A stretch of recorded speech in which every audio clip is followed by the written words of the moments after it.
প্রিয় দেশবাসী, আমাদেরকে দৃঢ়ভাবে এবং ঐক্যবদ্ধভাবে এগিয়ে যেতে হবে।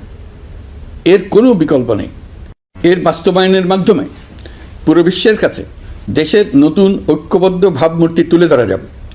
বিশ্বব্যাপী সবার কাছে জাতি হিসেবে বাংলাদেশের শক্তি সম্পর্কে স্পষ্ট ধারণা তৈরি হবে। 24-এর শহীদের রক্তে ভেজা এই চুক্তি আপনাদের সার্বিক সমর্থন, আস্থা ও সহযোগিতা নিয়ে এবং পতিত শক্তি ও তার দোসরদের সৃষ্ট সকল বাধা বিপত্তিকে পরাভূত করে আমরা সম্মিলিতভাবে বাস্তবায়ন করতে সক্ষম হব বলে আমার দৃঢ় বিশ্বাস। সকল রাজনৈতিক দলের ঐকমত্যের ভিত্তিতে একটি জুলাই সনদ প্রস্তুত করে আমরা জাতির সামনে উপস্থাপন করতে পারব বলে আশা করছি। এই জুলাই সনদ হলো একটি প্রতিশ্রুতি, একটি জনকল্যাণমুখী রাষ্ট্র নির্মাণের জন্য সংস্কার কমিশন যে প্রস্তাবগুলো দিয়েছে সেগুলোর মধ্য থেকে রাজনৈতিক দলগুলো যে কয়টিতে একমত হয়েছে তার তালিকা থাকবে এই সনদে। জুলাই সনদে স্বাক্ষর করে তারা জাতির কাছে সেগুলো বাস্তবায়নের অঙ্গীকার করবে। জুলাই সনদ অনুযায়ী আশু করণীয় সংস্কার কাজগুলো আমরা বাস্তবায়ন করতে প্রতিজ্ঞাবদ্ধ। বাকি অংশের বেশ কিছু কাজও আমরা শুরু করে যেতে চাই। আশা করি অবশিষ্ট অংশ পরবর্তীতে নির্বাচিত সরকারের মাধ্যমে বাস্তবায়ন অব্যাহত থাকবে। প্রাতিষ্ঠানিক সংস্কারের দৃঢ় প্রতিশ্রুতি বাস্তবায়নে আমাদেরকে দৃঢ়ভাবে এবং ঐক্যবদ্ধভাবে এগিয়ে যেতে হবে। এর কোনো বিকল্প নেই। এর বাস্তবায়নের মাধ্যমে পুরো বিশ্বের কাছে দেশের নতুন ঐক্যবদ্ধ ভাবমূর্তি তুলে ধরা যাবে। বিশ্বব্যাপী সবার কাছে জাতি হিসেবে বাংলাদেশের শক্তি সম্পর্কে স্পষ্ট ধারণা তৈরি হবে।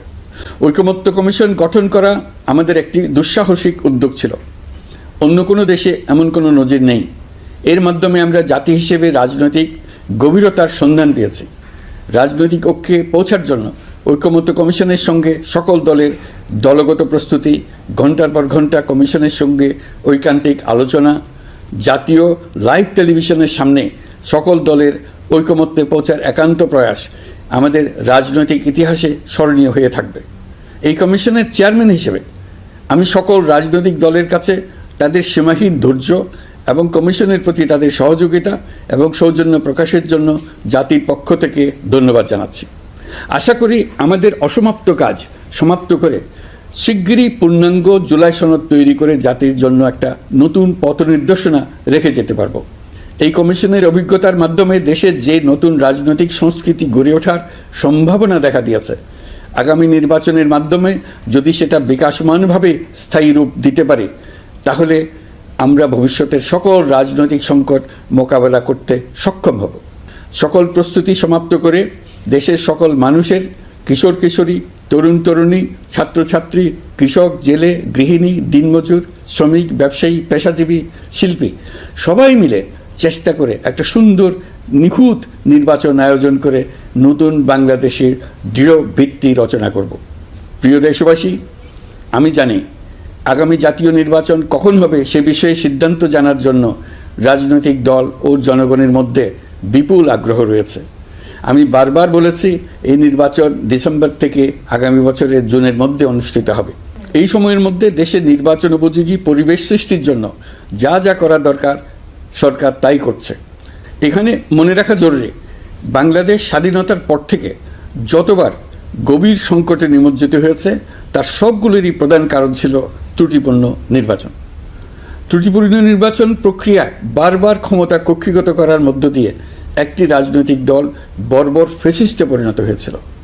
এই ধরনের নির্বাচন যারা আয়োজন করে তারা জাতির কাছে অপরাধী হিসেবে চিহ্নিত হয়ে যায়। এমন নির্বাচনের মধ্য দিয়ে যে দল ক্ষমতায় আসে তারাও জনগণের কাছে ঘৃণিত হয়ে থাকে। এই সরকারের একটি বড় দায়িত্ব হলো একটি পরিচ্ছন্ন, উৎসবমুখর, শান্তিপূর্ণ, বিপুলভাবে অংশগ্রহণের পরিবেশে একটি নির্বাচন অনুষ্ঠান করা, এমন একটি নির্বাচন আয়োজন করা যাতে করে দেশ ভবিষ্যতে নতুন সংকটে না পড়ে। এই জন্য সবচেয়ে বেশি গুরুত্বপূর্ণ হলো প্রাতিষ্ঠানিক সংস্কার।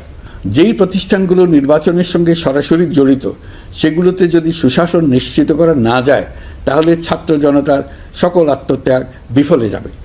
সংস্কার, বিচার, নির্বাচন এই তিনটি ম্যান্ডেটের ভিত্তিতে আমরা দায়িত্ব গ্রহণ করেছিলাম। সেই বিবেচনায় আগামী রোজার ঈদের মধ্যে সংস্কার ও বিচারের বিষয়ে আমরা একটি গ্রহণযোগ্য জায়গায় পৌঁছতে পারবো বলে বিশ্বাস করি। বিশেষ করে মানবতা বিরোধী অপরাধের বিচার, যা কিনা জুলাই গণ অভ্যুত্থানের শহীদদের প্রতি আমাদের সম্মিলিত দায়, সেই বিষয়ে আমরা দৃশ্যমান অগ্রগতি দেখতে পারব।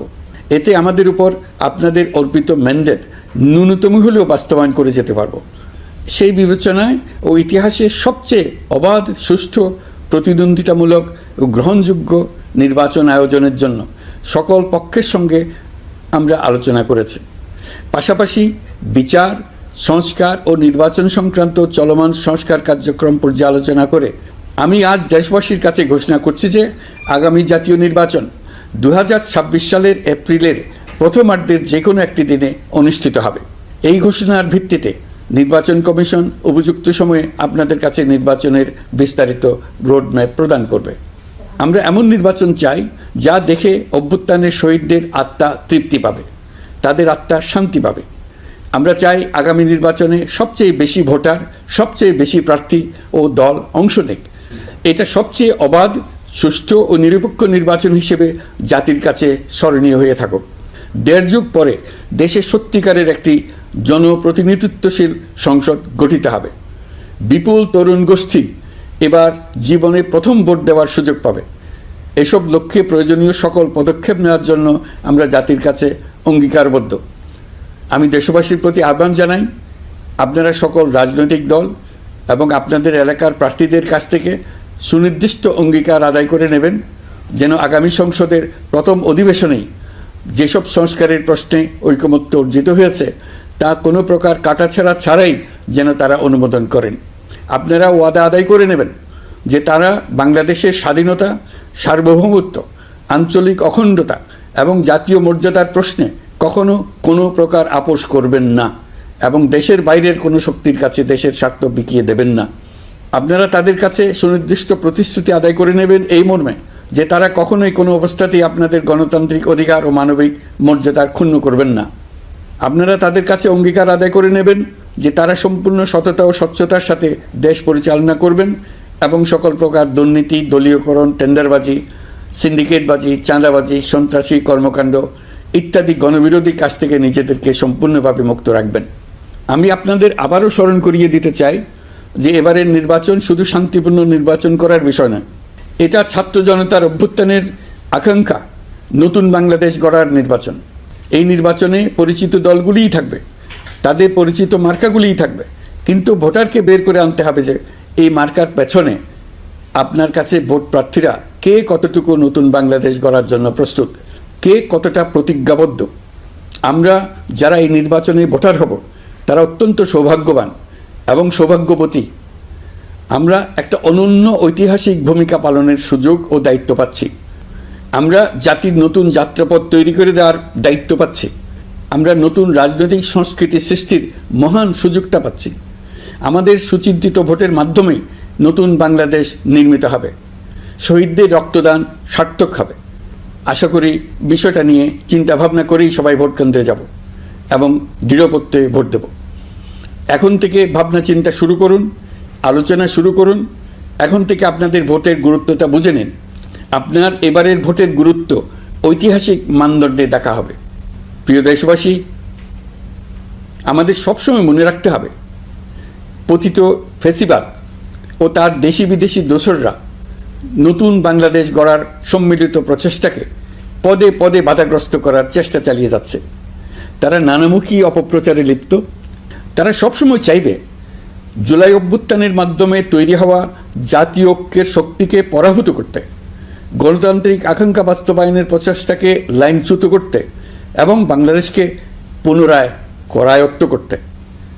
আমি আগেও বলেছি, আজ আবারও বলছি, আমরা একটা যুদ্ধ অবস্থায় আছি। এখন আমাদের একতাবদ্ধ থাকতে হবে যে কোনো মূল্যে। পরাজিত শক্তি এবং তাদের সহযোগীরা ওত পেতে বসে আছে আমাদের ছোবল মারার জন্য, আমাদের অগ্রযাত্রাকে রুখে দেওয়ার জন্য। আমরা তাদের কিছুতেই এই সুযোগ দেব না। আসুন আমরা আমাদের সম্মিলিত প্রচেষ্টায় প্রিয় মাতৃভূমির স্বাধীনতা, সার্বভৌমত্ব, আঞ্চলিক অখণ্ডতা ও জাতীয় মর্যাদার বিরুদ্ধে যে কোনো আঘাত প্রতিহত করার উদ্দেশ্যে প্রতিরোধের ঐক্যবদ্ধ সুদৃঢ় প্রাচীর গড়ে তুলি।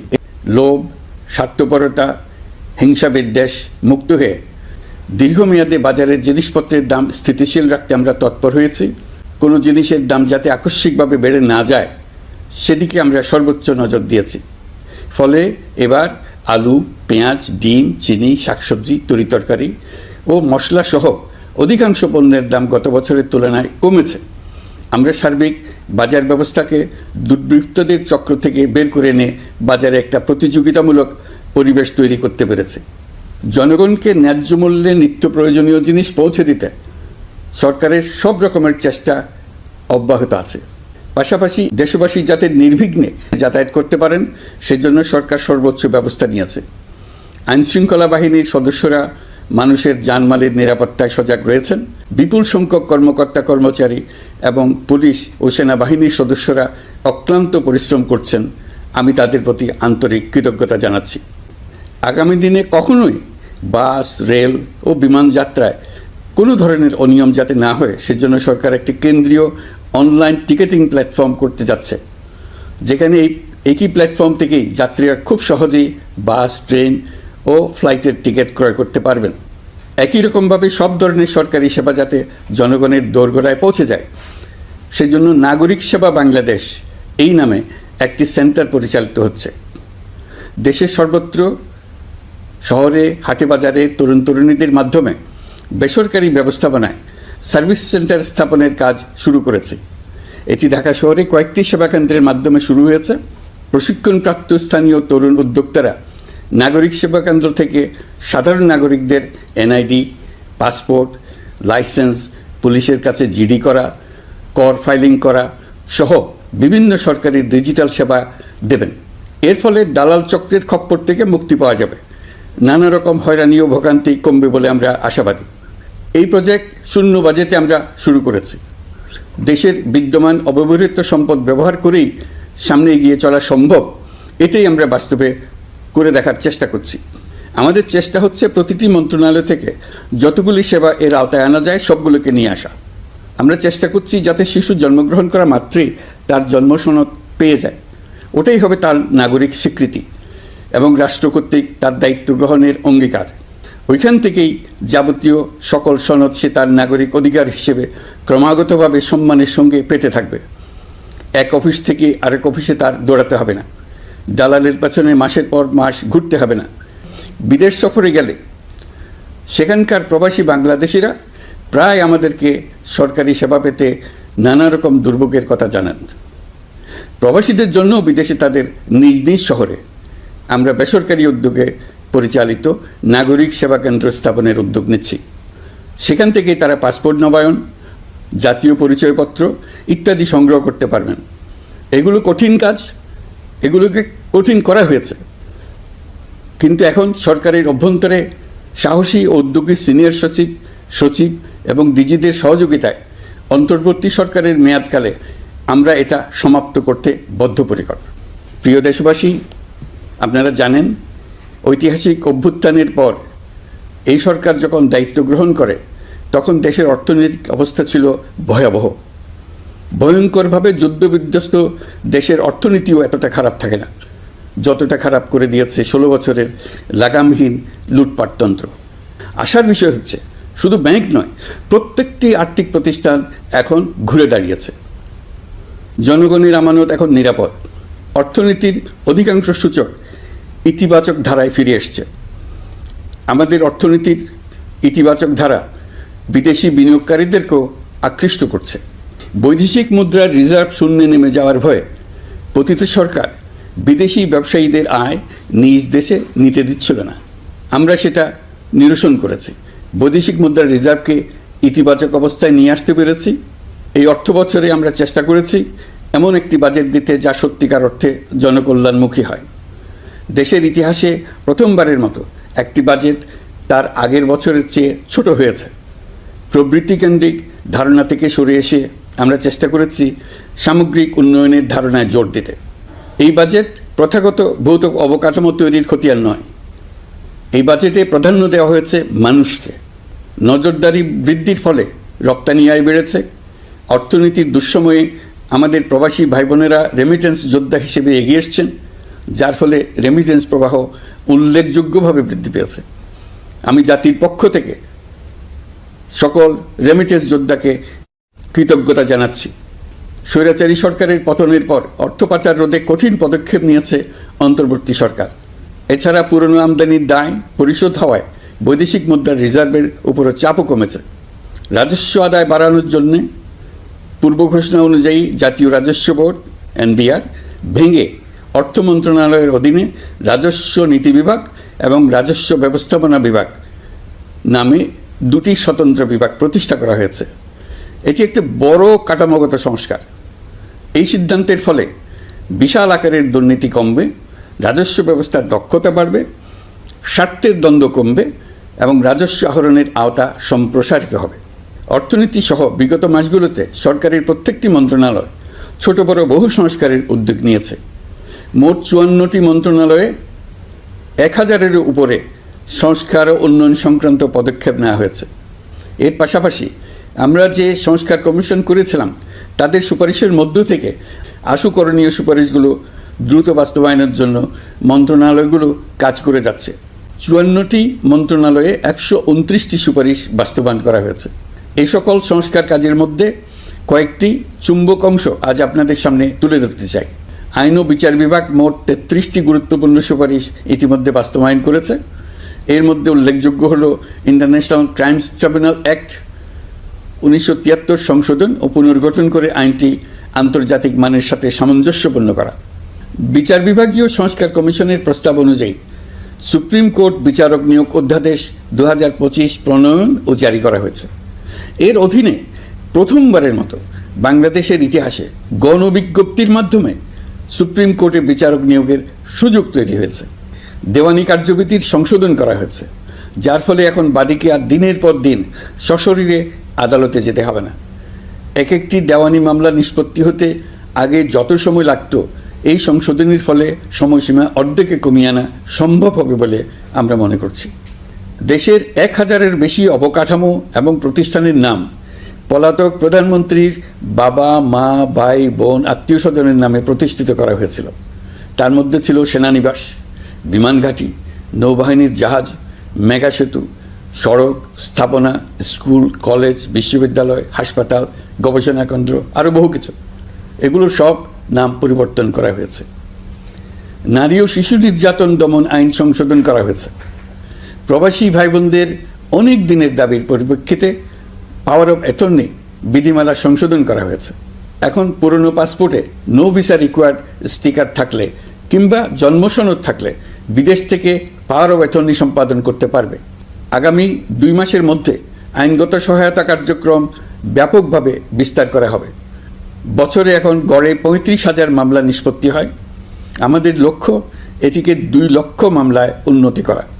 মামলা দায়েরের 48 ঘন্টার মধ্যেই যাদের বিরুদ্ধে মামলার কোনো ভিত্তি নেই তাদের বাদ দেওয়ার ব্যবস্থা করা হচ্ছে। আমরা সর্বোচ্চ চেষ্টা করেছি দেশের মানুষকে লুটপাটতন্ত্র থেকে বের করে আনতে।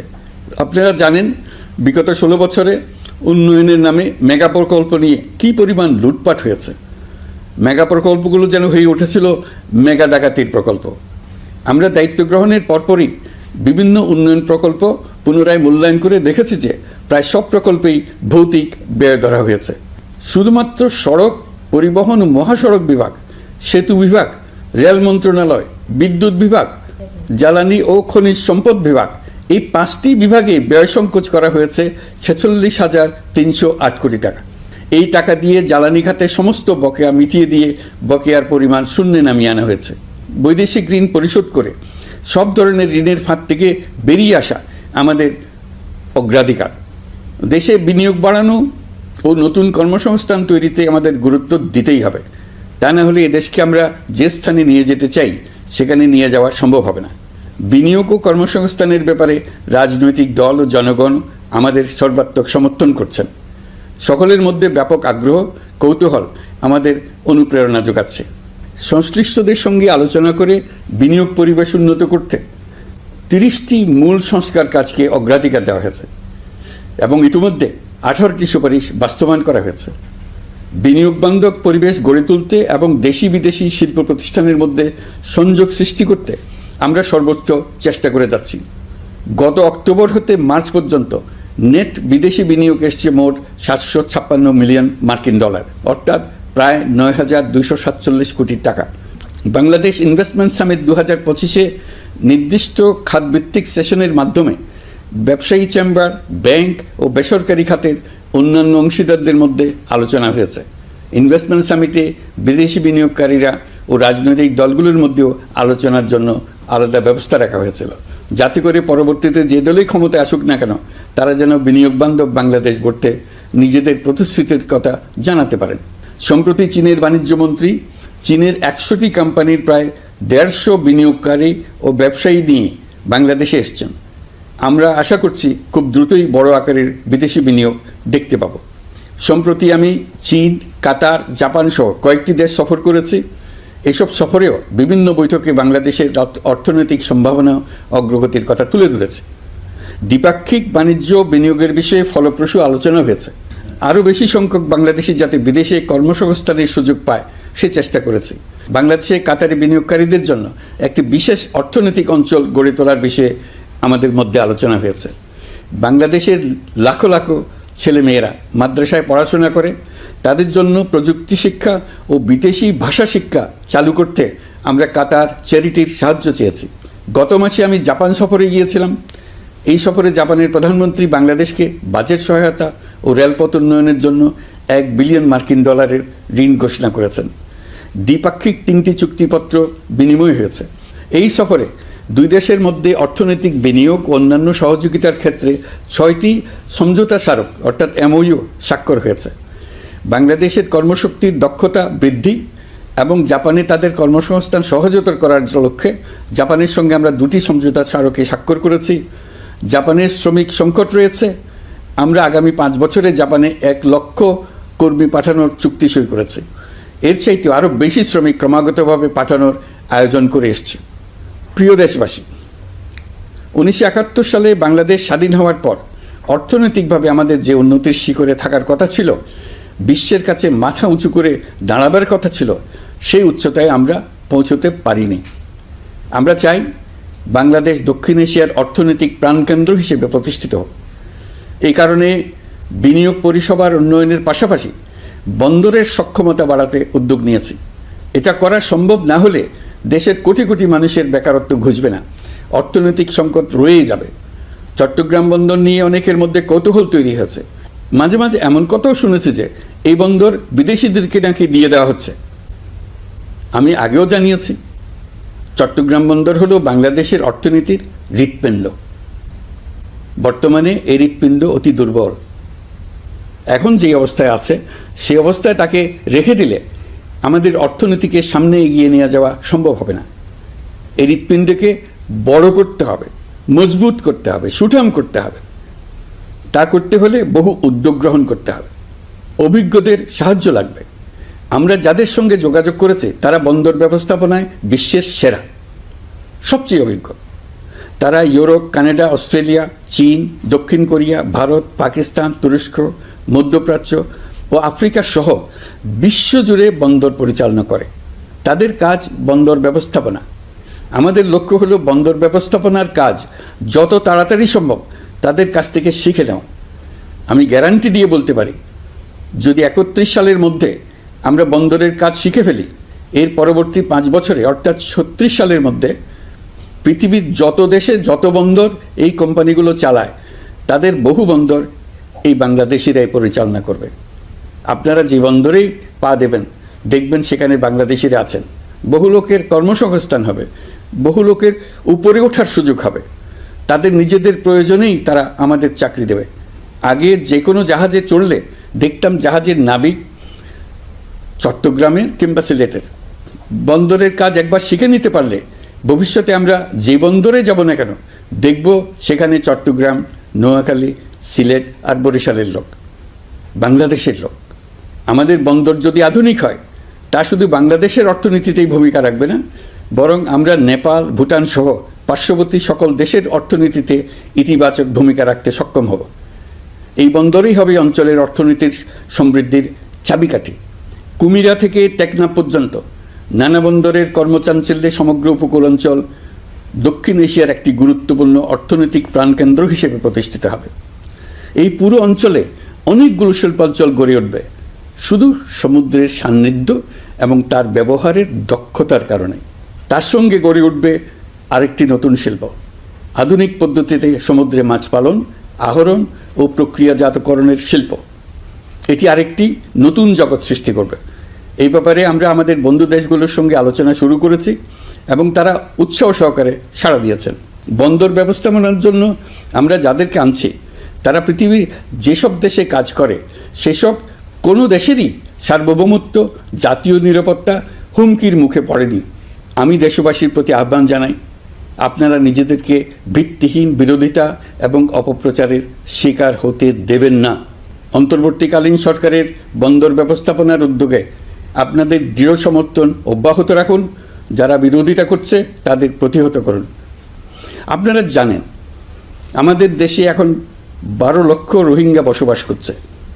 প্রায় 1 লাখ রোহিঙ্গা এসছে 2023 সাল থেকে 2024 সালের সেপ্টেম্বর সময়কালে, যখন রাখাইন রাজ্যে ব্যাপক যুদ্ধাবস্থা বিরাজ করছিল। সেখানে চলমান সংঘাত ও মানবিক পরিস্থিতির কারণে এখনও অনেকে আসতে চেষ্টা করছেন। রোহিঙ্গাদের বাংলাদেশে আসা বন্ধ করতে এবং যারা ইতিমধ্যে বাংলাদেশে অবস্থান করছেন তাদের প্রত্যাবাসনের জন্য আমরা উদ্যোগ নিয়েছি। আমরা যখন দায়িত্ব গ্রহণ করেছিলাম তখন রোহিঙ্গা ইস্যুটিকে প্রায় মৃত অবস্থায় পেয়েছিলাম। আন্তর্জাতিক এজেন্ডা থেকে ইস্যুটি ঝরে পড়েছিল। সেই অবস্থা থেকে আমরা ইস্যুটিকে বিশ্ববাসীর দৃষ্টির সম্মুখভাবে নিয়ে আসতে পেরেছি। আমি গত বছর সেপ্টেম্বর মাসে জাতিসংঘ সাধারণ পরিষদে রোহিঙ্গা বিষয়ক একটি আন্তর্জাতিক সম্মেলন অনুষ্ঠানের আহ্বান জানিয়েছিলাম। আপনারা জেনে খুশি হবেন, জাতিসংঘের সকল সদস্য রাষ্ট্র এই বিষয়ে একমত হয়েছেন এবং তারা একটি উচ্চ পর্যায়ের আন্তর্জাতিক সম্মেলন আয়োজনের সিদ্ধান্ত নিয়েছে। এই বছর সেপ্টেম্বর মাসে যুক্তরাষ্ট্রের নিউ ইয়র্কে এই সম্মেলনটি অনুষ্ঠিত হবে। একই সাথে রোহিঙ্গাদের প্রত্যাবাসনের জন্য আমরা আন্তর্জাতিক জনমত গঠন করতে পেরেছি। গত মার্চ মাসে বাংলাদেশ সফরে এসে জাতিসংঘের মহাসচিব অ্যান্টোনিও গুতেরেস পরিষ্কারভাবে ঘোষণা করেছেন যে মিয়ানমারের প্রত্যাবাসনই রোহিঙ্গা সমস্যার একমাত্র সমাধান। প্রত্যাবাসনের বিষয়ে আরেকটি বড় অগ্রগতি হচ্ছে মিয়ানমার সরকার কর্তৃক প্রত্যাবাসনযোগ্য রোহিঙ্গাদের সর্বপ্রথম তালিকা ঘোষণা। গত এপ্রিল মাসে ব্যাংককে বিমস্টেক সম্মেলনের সাইডলাইনে আলোচনার সময় মিয়ানমার সরকার প্রথমবারের মতো 1,80,000 রোহিঙ্গা প্রত্যাবাসনযোগ্য বলে ঘোষণা করেছে। রোহিঙ্গাদের প্রত্যাবাসনে ও আমাদের সীমান্তের নিরাপত্তা নিশ্চিত করতে মিয়ানমারের সরকার সহ সেখানকার বিদ্রোহী গোষ্ঠীর সাথে আনুষ্ঠানিক ও অনানুষ্ঠানিক যোগাযোগ রাখা হচ্ছে। আমরা যত দেশেই সফর করেছি সব দেশেই রোহিঙ্গা সংকট মোকাবেলায় রাষ্ট্রীয় নেতা ও সরকারের প্রতিনিধিদের সঙ্গে আলোচনা করেছি, তাদের সহযোগিতা চেয়েছে। তারা ইতিবাচকভাবে আমাদের আহ্বানে সাড়া দিয়েছেন। জাতিসংঘের মহাসচিব গত মার্চ মাসে ঢাকা সফরকালে রাখাইন রাজ্যে মানবিক বিপর্যয়ের মোকাবেলার জন্য একটি ত্রাণ চ্যানেলের প্রস্তাব করেছিলেন। তিনি বলেছিলেন এই প্রস্তাবটি রোহিঙ্গাদের প্রত্যাবাসনে সহায়ক হবে। বিষয়টি প্রস্তাব পর্যায়ে রয়ে গেছে। আমরা লক্ষ্য করেছি রাখাইনের জন্য বাংলাদেশ করিডোর দিয়ে দিয়েছে বলে একটা অপপ্রচার চালানো হচ্ছে। আমি সুস্পষ্টভাবে বলছি, এটা সর্বৈব মিথ্যা। এটা চিলে কান নিয়ে যাওয়ার গল্প। যারা অসত্য কল্পকাহিনী বানিয়ে বাংলাদেশের মানুষকে ক্রমাগত বিভ্রান্ত করে অশান্তি সৃষ্টিতে নিয়োজিত, এটা তাদেরই শিল্পকর্ম। আপনারা এ বিষয়ে হুঁশিয়ার থাকবেন, কোনোভাবেই বিভ্রান্ত হবেন না। এসব অপপ্রচার সত্ত্বেও আমরা লক্ষ্যচ্যুত হব না। এই জটিল সমস্যাটি সমাধানে আমাদের কাজ চালিয়ে যাব। প্রিয় দেশবাসী, মহান আল্লাহ আমাদের সহায় হন। আল্লাহ হাফেজ।